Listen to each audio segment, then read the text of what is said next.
Welcome back. You're watching the late night news. Lakhs of people in Kolkata paid tributes to India's most respected communist leader Jyoti Basu. His body was moved on a gun carriage from the state legislature to Mohar Kunj Park, where he was given a 21-gun salute. Basu died on Sunday from multiple organ failure at the age of 95. In line with his wish, his body was taken to SSKM Hospital for medical research. Basu, who became India's longest-serving chief minister, headed the government of West Bengal for 23 long years. A man linked to spiritual healing and hypnotism has been arrested on charges of raping a 13-year-old girl. Paramasivam, who is 55-year-old, runs a religious center in Tirupur district. The girl said she was raped by him when she was taken to a hospital to treat severe stomach pain. After a complaint to the police, Paramasivam was arrested and sent to judicial custody. Further investigations are underway.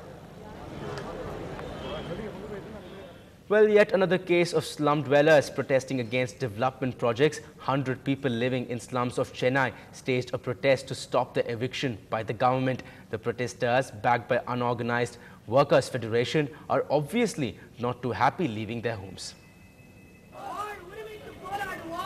About 2 lakh people in Chennai are being relocated to the outskirts of the city so that their homes can be broken down to make way for highways and other development projects. Slum dwellers say their relocation has caused unemployment and affected the education of their children.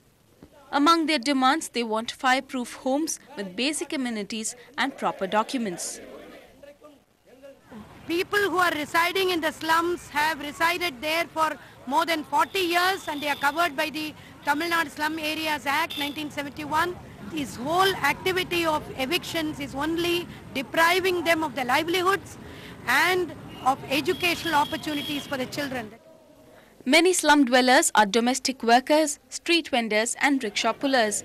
Their relocation to the edges of the city has caused unemployment among them.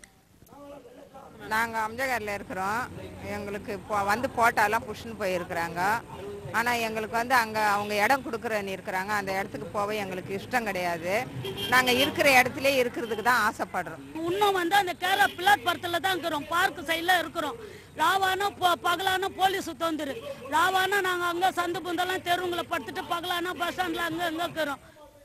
The protesting slum dwellers say authorities should discuss with them about how they should be compensated before the evictions are carried out. In Chennai, with Avinash Kastura, Mithila for NDTV Hindu. Amidst threats from the meat mafia and thugs, animal rights activists have again raised concerns about the plight of animals while they're being transported. Going across the country creating awareness, activists were here in Chennai and submitted a memorandum to the Director General of Police, Latika Saran, to put a stop to the inhumane treatment meted out to animals.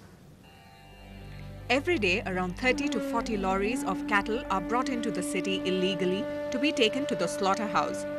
Activists say that the meat mafia is thriving in the state and the animals are often transported under inhumane conditions. Despite several attempts to stop these atrocities, things have not changed. Activists often face harassment in the hands of the mafia. When once we go to court to face all the challenges in court, we have all these butchers attacking us on the way. They don't let us go. I have actually changed my identity, changed my looks and everything so many times because to run away from all these guys, it's also a big threat. Animal transport laws specify that only 6 cows can be transported in a lorry, but often 4 times as many animals are forced into a single vehicle. Activists accuse the government for not enforcing the animal welfare laws strictly and punishing the offenders. So, Captain Gautam, who participated in the Mumbai Marathon on Sunday in support of the cause, met Latika Saran, the Tamil Nadu DGP, and presented a petition on interstate cattle trafficking. See, in India itself, the awareness is not really there as far as cruelty to animals is concerned. So we need to raise awareness in this regard.